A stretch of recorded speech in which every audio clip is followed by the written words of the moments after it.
Welcome guys, we're back for another episode of The Lock-In. We're on location in sunny Barcelona, very warm at the moment, although warm in Dublin where you are, Dara, so, sort of the same weather maybe, but just heat wave affecting us in a different way.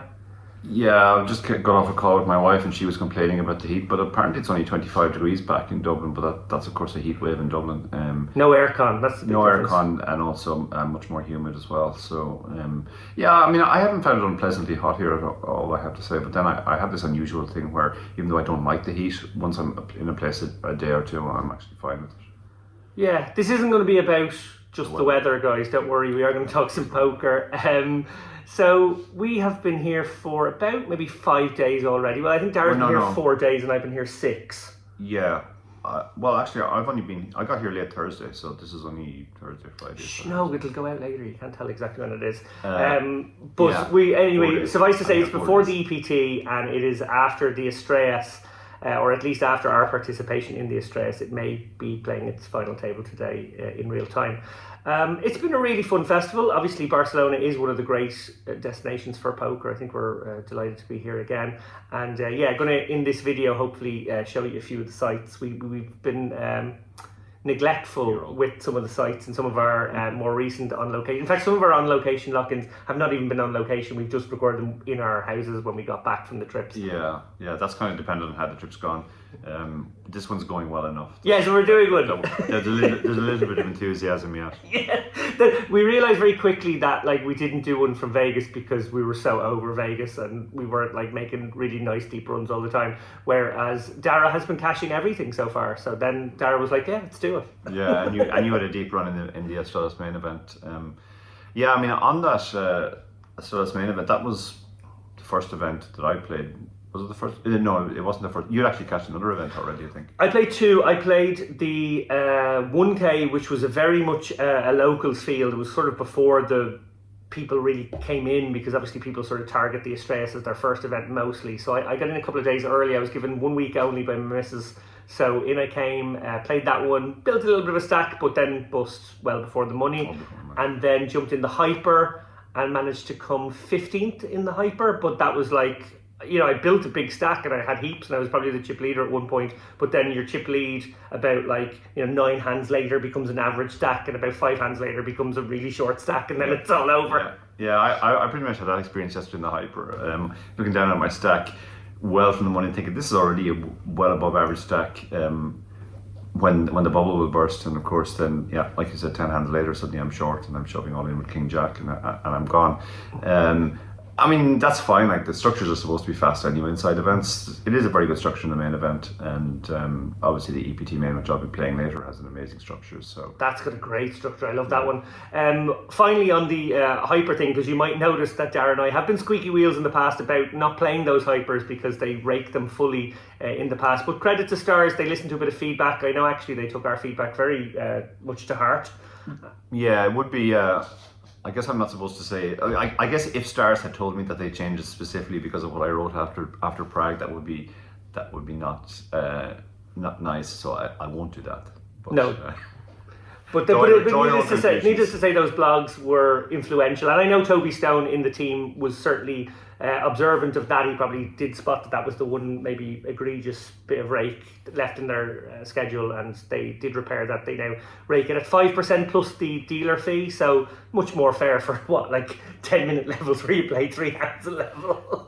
Yeah, I mean, if I'm honest, I think it's still maybe a little bit too high, because effectively it's a 960 plus 90, so it's almost 10%. But it's not. But you're right, it's not egregious. So and you're a good tipper anyway, so you might have tipped the 4%. Yeah, well, this is it. I mean, I don't really do the tipping thing anymore because they take the 4% out, and I used to tip more than 4%. So.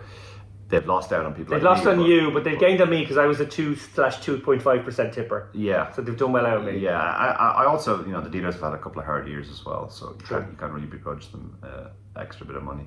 No, you certainly can't. Well, look, breaking down the main event, because I know a lot of people do a few hand histories and stuff like that. Dara, you are the person I most send my hand histories to. Although actually this week it's been fun. I've been sending some to Jen Shahade. She's here playing the tournaments as well. So is Vanessa Cade. So they've been getting their chat boxes bombarded by the same hand histories from me. But I do like to send Dara when I have an interesting one, usually so that he can go, yeah, you left the game tree pre-flop. No, you left the game tree on the flop this time, Dave. Yeah. Well, okay, this was a 5% open pre-flop, so we can get away with it. And was it only 5? well, no. If it's the 7-6 hand, it's a 30%. Yeah, so really early on, actually, I fired 3 bullets in the Estrellas. This was number 3. It was in the hyper leg, so that was like the 20-minute levels, I think, on the very last sort of chance saloon to get into day 2. And level 2 was big blind 200 with the 200 ante, obviously. And I opened 7-6 suited under the gun +2. And it folds all the way around to the big blind who defends, and the board comes queen of diamonds. Diamonds are my suit. 8 of hearts, 5 of diamonds. So I flopped open-ended, and I flopped a flush draw. Not a straight flush draw, but still got a lot of stuff working for me there. And he checks, and I decide to bet 70%, which I believe is solver approved. So yay me. Yeah, very much solver approved. Obviously, there's so many draws on this board. There's 6-7. There's all the gut shots in the sort of Jack 10, 10-9 region, and so like our value hands would want to go big here to deny equity, or at least to charge people to draw. It's also a board where we won't necessarily always fire a c-bet, so it kind of makes sense to have a big bet or check strategy on this board. Yeah, then the turn comes a deuce, black deuce as I recall, so very inconsequential sort of brickish card you would think. And it checks to me again. Now at this point I think sizing up's really good, because I would size up with some of my big value hands, and then obviously a hand like this seems like the right one to put in the mix as well. It sort of benefits from getting loads of folds at this point, because I could get some maybe queens to fold sometimes to a very big bet, probably not, but I can get most of the other hands to fold, I think. So I go for 1.3x pot. Apparently solver's like 1.5x. So I was in the right way of thinking about this hand, but maybe I could have been even more aggro. Yeah, well, like when it comes to bet sizing is always driven by what our value wants to do, and then we work from that to how many bluffs we should have given the sizing. Our value on this board does want to go large because there are so many draws there. Still, and that's a huge part of his calling range on the flop. He probably has far more draws actually than made hands, so that's kind of the part of the range we should be targeting. Also, I mean, even if he does have a value hand that he's hanging on with, there's a lot of river cards which will basically kill our action. So we want to get the money in now while we're pretty sure we have the best hand when we do have a value hand, and then the bigger we go, the more bluffs we need. When you go exactly pot, you need 2 value bets to every bluff, approximately. On earlier streets, it's a little bit complicated because a hand like your hand isn't a pure bluff. It can turn into a very good value bet. But then we should use our strongest draws. Obviously, they're the very first candidate, because a lot of good things can happen when we get bet big. We can get the immediate fold, in which case we won a pot with 7 high, which is obviously great. But if we get called, we can also hit the river, and then the pot's bigger, and we win even more when we value bet. So yeah, absolutely, this is good sizing. Yeah, so nice kind of idea by me there to go with the overbet. Surprising outcome, something you don't often see. When you do overbet, your opponents tend to not raise you because obviously you are, like Dara said, polarizing to strong hands and weak ones, and therefore raising would really just remove your weak ones. Although, maybe getting this quality of hand out would be a success for him, but he's never going to get me to fold something like this because it's too strong a draw. So when he makes this, I think my original bet was 3.5k on this turn. He makes it 8k, so it's not even like a good size raise. It's kind of a really weird bet, to be honest. I was a little bit head scratchy going, okay, well, it does feel like he has a value hand here. It would be very strange for him to sort of like set up his own bluff with the sort of anyway, it did confuse me somewhat, but I did sort of feel like it does feel like value, and I probably can't re-raise again and get him off it. So I thought, well, I'm just clearly getting a very good price now, 4.5k into this pot of like whatever, it's almost 20k it'll be at that point. So I need 20 something percent. I make the call, and then the river comes a deuce, so it pairs the bottom card. Actually, I think quite an interesting card when you look at how this board has run out, and he checks. Now, obviously, does he bet here? I think I'm just having to give up. Like, I can't really make anything work. There's not much wiggle room. In fact, his bet could be all in, and then obviously with 7 high, I'm putting it in the bin.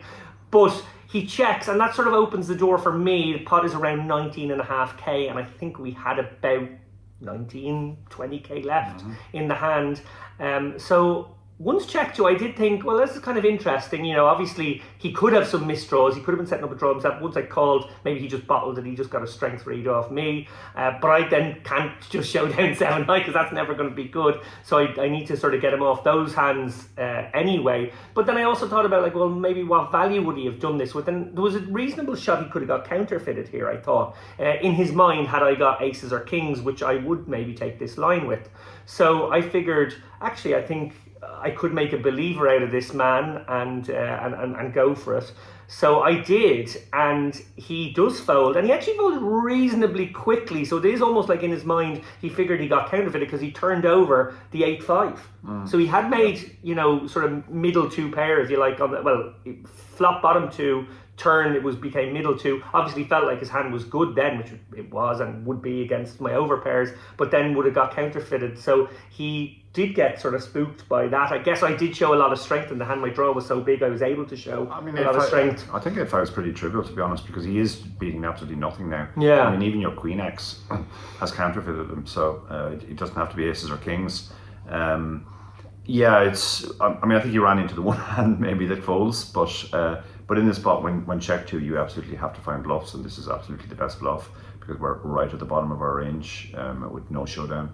You know, because, you know, even if we have something like Jack 10, it's kind of it's not going to happen very often, but it's possible that he actually has a worse missed draw, something like your hand. Yeah, he could have a kind of a World's Fair draw of his own. Yeah, but you have literally the worst draw on this board, so so you have to bluff with it. And yeah, I mean, you were getting a lot of kudos from Vanessa and Jenna over this hand, and like it did work, and I think you do have to bluff on the river for sure. It's dicey though, like live poker in particular. Yeah. I wasn't loving this spot, I'm going to be honest with you. I sort of felt like I had to put my big boy pants on here and maybe, you know, tell a good story consistently by the river. But don't get me wrong, I thought this was razor thin. It is razor thin, and you do have to take your courage in your hand in those spots. Did you just look down at my big boy pants there? Unfortunately, he's not actually wearing any pants. So. That's not true. I'll stand up. I have pants on for the audience. There we go. Shorts. They're your big boy pants. Well, they do look a little like schoolboy pants, but still, they are my pants. Yeah. Yeah, no, I thought that was a really nice hand, and it was solver approved. His raise on the turn really doesn't make a lot of sense, not at that size anyway. If he has like a set or something else, he should just go bigger and charge the type of hands that you have. Like, he gives you such a good price that you're actually getting the direct price, even if you're never going to bluff the river. Yeah, and I did feel like because my line has a lot of value in it, like you said, Dara, it was weird that he checked back. Like, I didn't feel like he was trapping me with the bout. So I didn't think he had like pocket 5s and would check there. Like, obviously it would have been perfect and would have worked against my specific hand, but I think he's meant to bet the pocket 5s because he's meant to target my aces and my kings and maybe my really, you know. Yeah, I don't know. I think you have a lot of draws in your range as well. You can have the diamonds obviously, and you can have stuff like Jack 10 as well. So sometimes his check isn't too bad. I think his check would be okay. With sets? With both now? With both, because also the deuce isn't really his card, so it's more of a blank. But yeah, I think, you know, you can go either way on the river. He could bet, but it depends on whether he wants to target the value hands that have to call the bet but won't bet themselves, or the miss bluffs. Well, the next hand, and I'm only going to tell 2 hands, and I'm conscious that we normally don't do hand histories in this, but it was just kind of a couple of interesting ones that got our heads scratching. Second one was from about maybe, in my day 1 leg, I think it was like 150 were paid, and I think it was like 250 people left. The effective stack was mine. I had 22 big blinds in the big blind. It's a blind v blind contest, and my opponent limps into me. I look down at Jack 5 offsuit, and I just check back.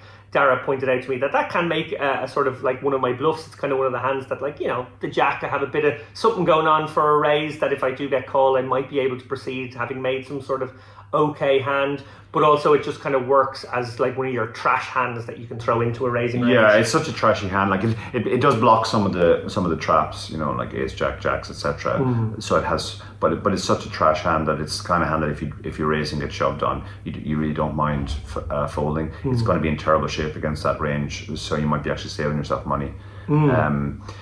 So it's one of those hands you're definitely supposed to mix. These blind on blind spots are really confusing because almost every hand is supposed to mix, and the ranges just end up so wide. And stuff that we use in other spots, like blockers, really don't come into it, because when the range is super wide, a blocker doesn't really matter all that much. It'll be blocking much less of the range, and then the stacks are so shallow as well, it gets really confusing.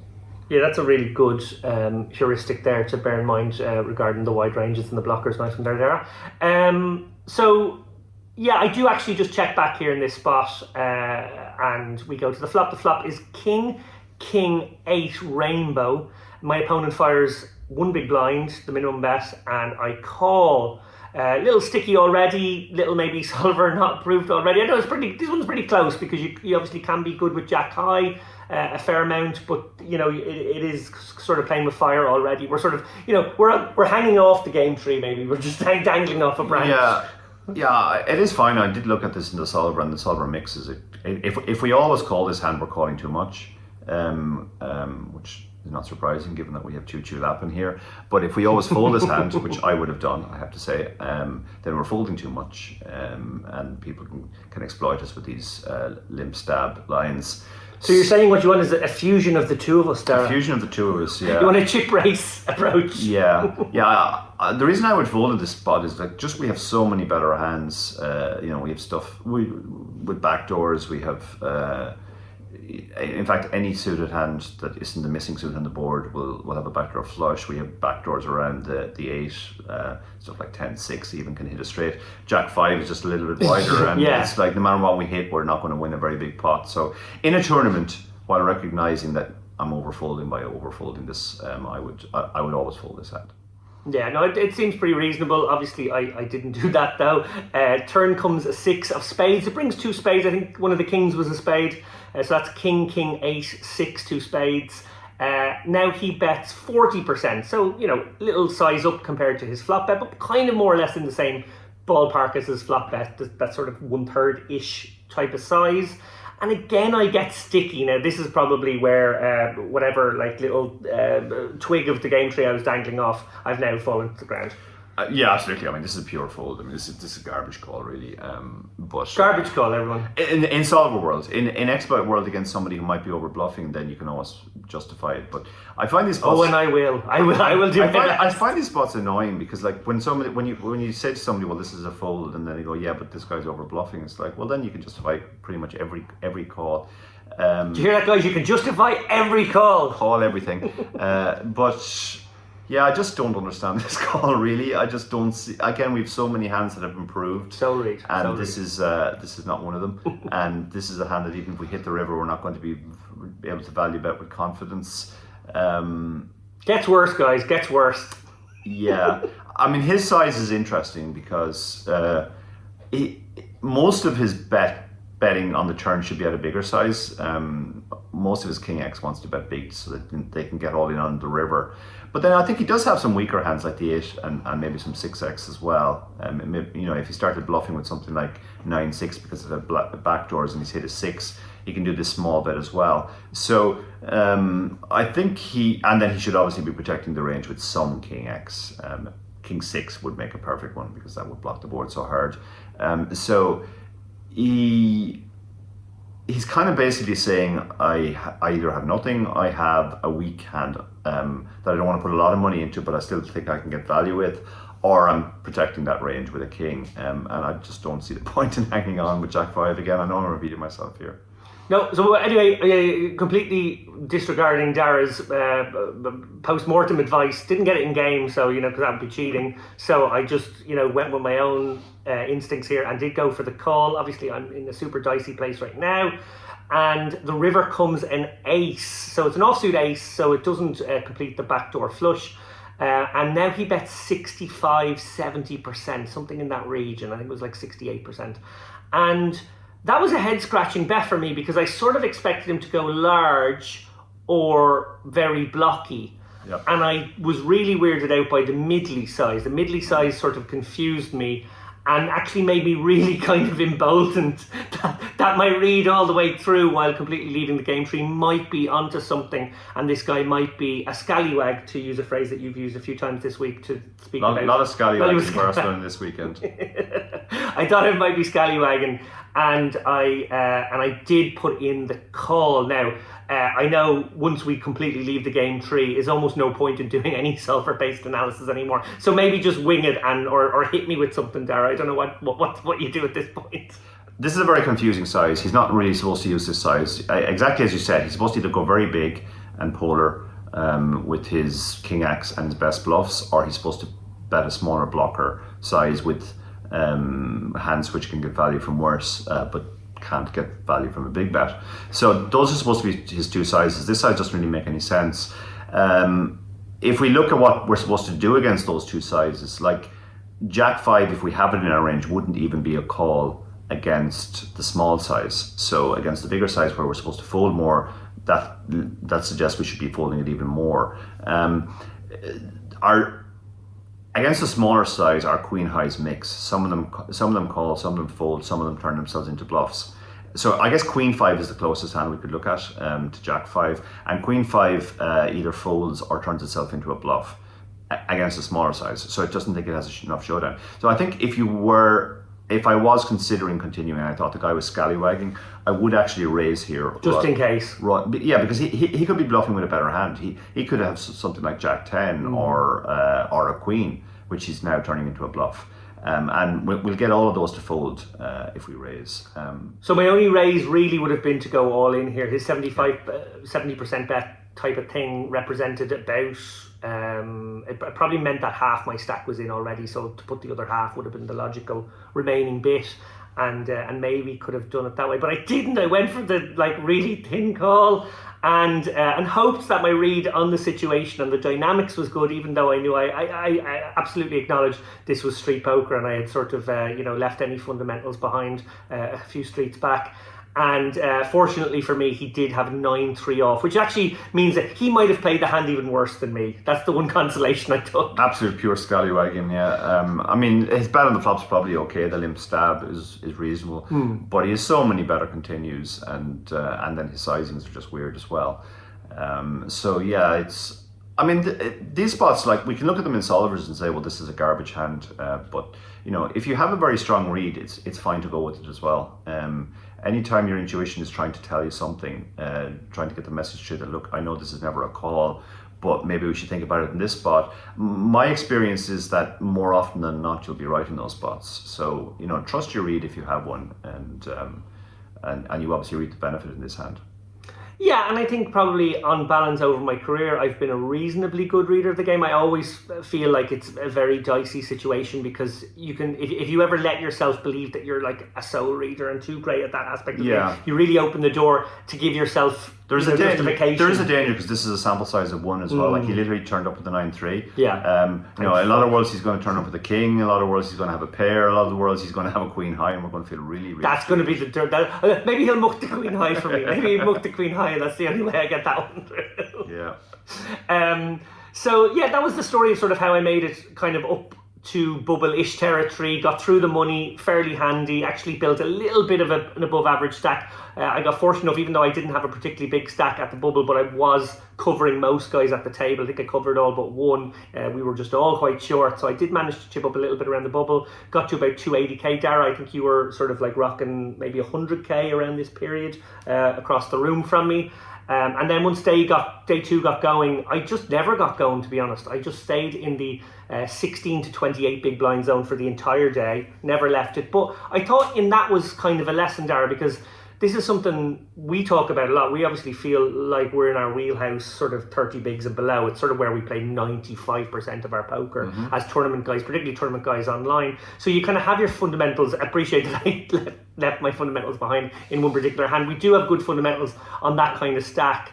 And I always feel like there's almost a lesson in this one that a lot of people think, oh, you just have to spin up. You have to spin up, get back to 50 bigs, get all your weapons back, get all your 3-betting and 4-betting stuff going. And I never feel that way. I always kind of feel like, you know, in an effort to overplay hands, to try to force myself into that zone, which is not even a zone where I probably play as well, if I'm honest. I probably play the shorter the stack, probably the more optimal I play.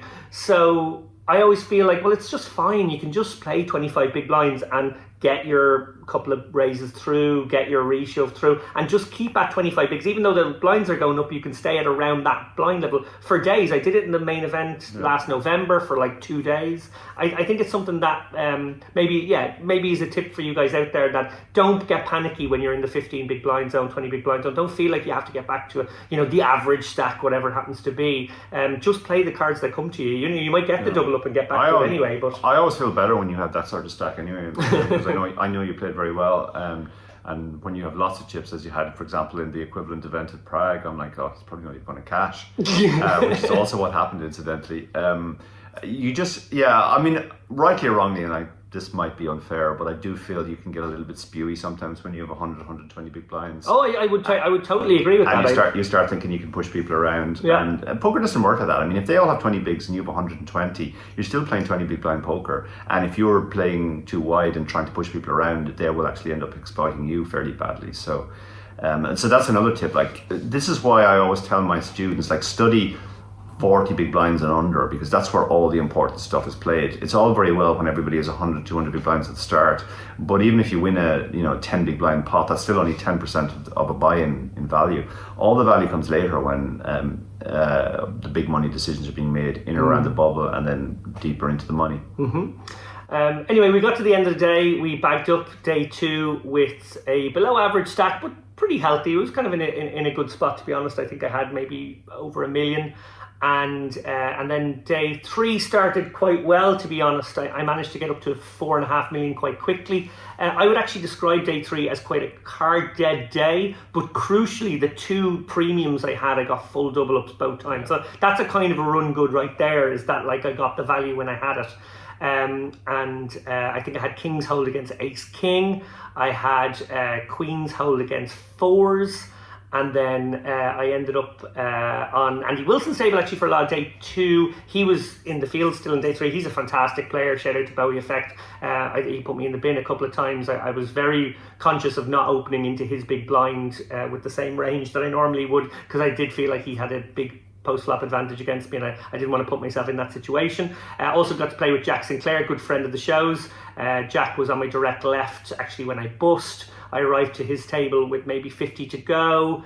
I bust in 26th. He was actually one of the short stacks at the table when I arrived, and by the time I left, he was one of the middle stacks, and when I looked around half an hour after busting, I think he was the chip leader. Yeah, I think he just won lots of flips, to be honest. Look, judging from the Instagram story, I did chuckle when I saw you guys side by side, because I'd been talking to Jack at the previous break and he'd been moaning about his table draws, saying they were all terrible. He arrived on day 1, he recognised 6 of the people at his table. Then that table broke and he was like, oh great, and then he moved to the next table and it was even worse. And in his words, he said like they were all real pros, like they were proper pros. There were no even plastic pros like Lappin. He specifically pulled you out as the example, and then of course you got moved to his table. So yeah, well, he didn't get much trouble out of this plastic pro, I have to be honest. I ended up just losing 2 flips. King queen suited against ace jack, for like, he was the short stack. I think he had like 10 or 12 bigs. That was a chunk out of my stack. And then the second one was ace 8 suited against 6s, again just a pretty standard situation. Managed to get some ladders up to I think an 18k with some change score, but I'll be honest, and Dara will testify to this, it's a sombering kind of moment. Like, and don't get me wrong out there, guys, because I know a lot of people, like a 20k score would be like up there with your best scores. There's a lot of people out there where it might be your buy-in too. But like, when you do get that deep in a field that big, like bear in mind 6,400 runners or something, the largest ever field has been assembled for a European poker tournament in history. When you get into that sort of last 35, and I was about average with 35 to go, you are starting to let a little dangerous bit of hope or whatever glimmer in. Yeah, you look up at the screen and you see that 600,000 prize all the time, and you can mentally start spending it and imagining what you're going to do with it. I mean, I'd already mentally worked out how much of that was going to be mine as well. So 42k. I was suitably disappointed. Yeah, it is one of those things because it's all about framing. Like if this was back home in something like the IPO, a 20k score would be amazing, and you'd be really, really happy with it. You probably came second or something. Yeah, but when you do see that 600 up there, and it's not just that number, but like the other numbers for second, third, and fourth are all very big numbers as well. Then by comparison, the 20k does feel a bit of a anticlimax. But you kind of have to remember that, like, even when there are 35 players left, like, and your average stack, and you're only supposed to win 3% of the time anyway. So. It feels a lot closer than it actually is. That's the way I'd say it. Yeah, absolutely. And I think once the dust settles and you've had a sleep, you wake up and kind of go, okay, I'm a little bit richer, and that's nice. And I definitely don't want to be complaining about having a nice score. But a few crossbars in my last 12 months, it's fair to say. I think I've gone very, very kind of like last 0.5% of the field deep in some of the biggest fields I've played. Yeah. And then, no entitlement here. I don't deserve to, get to the top 40 and then, go on and get top 10 any more than 1 in 4. And I probably had 4 of those. So on average, you're probably not even going to have one. So it's pretty fair how it's happened. But it just feels tantalizingly close at the moment. Yeah, because if you kicked on in even one of those tournaments, that's obviously a much better result than the 440s. Than the 440s, unfortunately. But yeah, it is what it is. That's just the way tournaments work. Zipping across now, I want to talk about your participation in the seniors event, one of the many tournaments you've cashed this week. Dara, you said that there was some elder abuse. Was that the phrase you used? Elder abuse, yeah. The bubble was a very weird scenario because we'd already been playing for 14 hours. And, the Stars traditionally advertises that they pay 15% of the field. So everybody had kind of worked out that it was 15% of the field was 61. And then a prize pool appeared that did confirm that 61 people were being paid. But then some announcement was made about the clock being incorrect. But to be honest, nobody really paid too much attention to it. And everybody at my table certainly thought that was the bubble. And were playing accordingly. For example, I folded ace-jack with 62 left because I was short. And it was an ICM fold. Then the clock ticks down to 61, and I go over to our good friend Glenn, the tournament director, and say, why was there no hand for hand, and are we in the money now? He's like, no, we're only paying 55. I don't know where the 61 figure came from. And I went back and told my table, and they were quite shocked. And then Glenn went around telling everybody, we're playing down to 55, and people were really losing it because I think they'd all mentally not just bagged the cash, but they'd also mentally bagged that we get to go home and sleep now after playing for 14 hours. And I remember these guys are more than 50 years old. All more than 50, yeah. Some a lot more than 50. And they were like, and we're expected to be back for 12 midday tomorrow, and it's already 2 a.m. and this bubble could go on until 5 a.m. There were a lot of very unhappy people, and they were all saying that their oatmeal was already poured in the house. Yeah, exactly. Yeah, it's like this is Twilight Zone. Like they're never awake at this hour, and they told us, well, okay, yeah, I mean, I guess 12. If it ends at 5 is a bit too much, so we'll let you back at 12:30, which was in the end we did end up coming back at 1, which was fair enough. And actually the bubble didn't last very long at all. I mean, I sent David a message saying I'm the shortest and this bubble could take ages, but I forgot about the fact that about half the field in this, as in most tournaments this week, was French. So these people don't get scared about bubbles. No. 2 guys got in hands that they definitely shouldn't have got in given the bubble situation. They both busted. And did you say it was like ace-7 and jack queen, and they were 2 of the bigger stacks? Yes, that happened. But that actually wasn't even the bust out hand. But on my table, a guy who had been chip leader about an hour before and was clearly monkey tilted, shoved far too many big blinds under the gun with ace queen, and. Bard Dal, who I had great chats with at the table, shout out Bard. He broke the bubble with jacks, but actually somebody busted on another table with an even worse hand apparently. So yeah, going for it as it were. Yeah, going for it being the theme. Finally, there was one funny incident. A little bit tight between the tables, fair to say. In fairness to Stars, they had to play 10-handed. in a couple of the tournaments early on. They usually made a pretty good effort to get it down to 9 and down to 8 like they normally do. I think players will accept a bit of 10-handed when, you know, clearly they're trying to get numbers in the room, but it doesn't make for particularly pleasant levels of closeness to one another. You'd be even closer than me and Dara are in this frame. Yeah, and then on top of that, to get as many tables physically into the room, which they're doing as well, the backs of chairs are basically in contact with one another. So if you're trying to, when you bust out, it's actually normally like a game of Pac-Man, trying to figure out a route to get out of the building. When you're upset that you've just lost your stack and now you have to like squeeze by people with your bag and whatever. So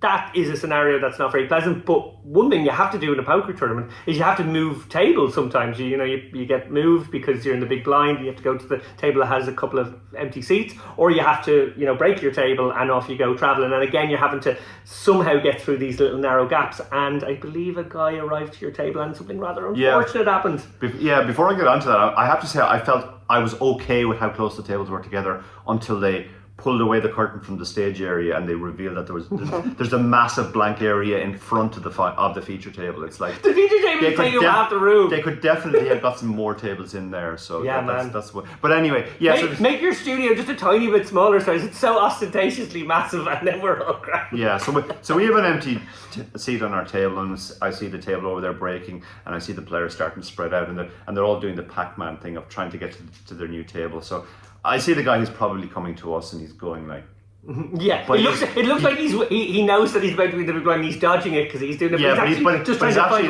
not. He's just trying to get through. So he arrives over, and he looks fairly tilted, it has to be said, and he's holding a fairly shortish stack. So you immediately get the sense that he's just taken a bad beat, which unfortunately he's going to tell us all about, because that's what you do when you've taken a bad beat on your last table, and then the table breaks immediately before you even get the chance to get your chips back off that country took all your chips. But anyway, he comes over. Sorry, can I just put out a C-bomb? Dara allows himself one F-bomb per season of the show, and he's just dropped the C-bomb on the lock-in.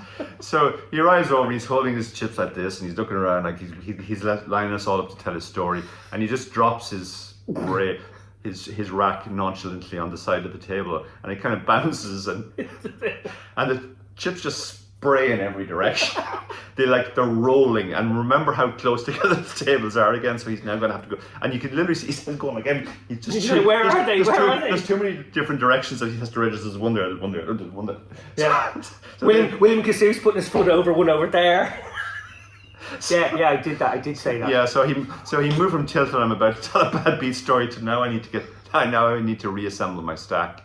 And yeah, I mean, there were people like 6 tables over who were going, yeah, there's one over here, there's one over here. So, I mean, people were very honest, to be fair, in general. He was probably lucky. Crawling around his hands and knees trying to get under the table. But he was getting under tables and stuff, yeah. It was quite amusing. It was not a very dignified way to enter your new table, so I wouldn't recommend it. Well, look, on that note, guys, it has been a quick one, but we are on location here. Dara is heading off to play the 2K High Roller today. I'm actually leaving Barcelona. As I said, I was given a 1-week trip. No EPT for me this year. I'm a bit gutted about that because it is the best EPT, to be honest. A couple of the EPTs are properly tough tournaments, it must be said, but there are a couple that are really good. Barcelona and Prague stand out, and I did really want to play this one. But, c'est la vie. I will be back at my desk in Malta, railing you all week, Dara. I'm going to be getting the hand histories from you as you progress through tournaments, because we do reciprocate. He sends them to me too, not because he wants my opinion, but just because he just wants to send them to me. But usually a brag about how well he played, I'm sure. Yeah, I'm looking forward to the EPT, obviously, and there's a couple of other good tournaments on. There's a couple of mystery bounties, which obviously is the new format that everybody's getting excited about, and I can only imagine how manic a mystery bounty in Barcelona is going to be, so looking forward to that as well if I don't progress in the EPT. That'll be sort of plan B and C, but hopefully I'll be deep in the EPT and have to reschedule my flight on Saturday. Yes, well, I'll be hoping that will happen. I might even schedule a flight back over just to watch the final table if you make it. On that note, guys, I want to say thank you very much for tuning in this week. Quick Unibet news before we go. Obviously, those satellites, the Unibet Open, are absolutely crushing it. They've put it up again. I think 5 or 6 seats guaranteed every week. Now, we usually guarantee 3. The fact that we're now getting 7, 8 people in every week tells me that we're going to have the biggest ever Unibet Open Malta. I don't know if we'll break the Unibet Open Bucharest numbers, which is our record, but Malta is going to be a huge event for us.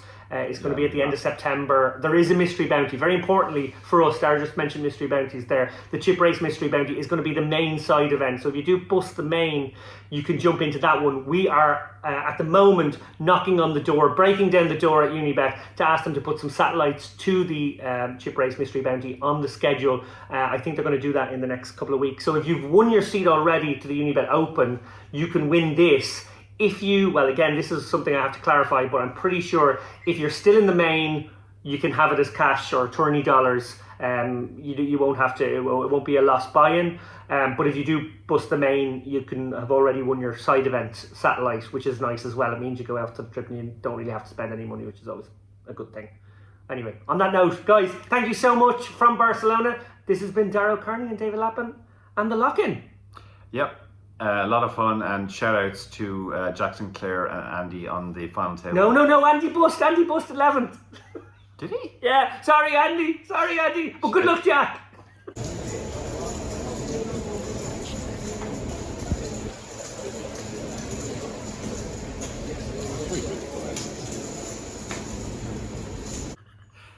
Yeah. Whoops. I was about to say we would normally be cheering for Jack, but we both decided we're not cheering this time because he's already insufferable and he's going to be absolutely he will be insufferable. Unbearable if he wins this. Oh, it will be hard to live with, won't it? And we'll probably have to invite him back on the show a third time, and he'll completely botch this ending then. So Andy, who I was going to be cheering for, is gone, and Jack, who I'm anti-railing now.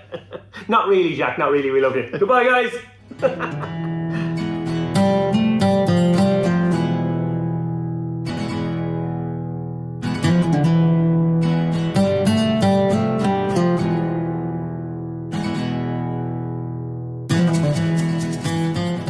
So Dara and I just had lunch over there. Very nice little spot. Dara found it.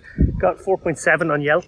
After we're finished with it, it's going to be 4.71 because I will give it 5 stars. Very good, well chosen. So people often ask us the question, what do you guys talk about? Like, it's fair to say we do spend a lot of time together, and we probably run out of things to say mostly. Yeah. Once we finish with the hand histories, of course. So today I asked Dara over brunch. Well, actually, first of all, we talked about children's television of the 1980s, specifically Irish made.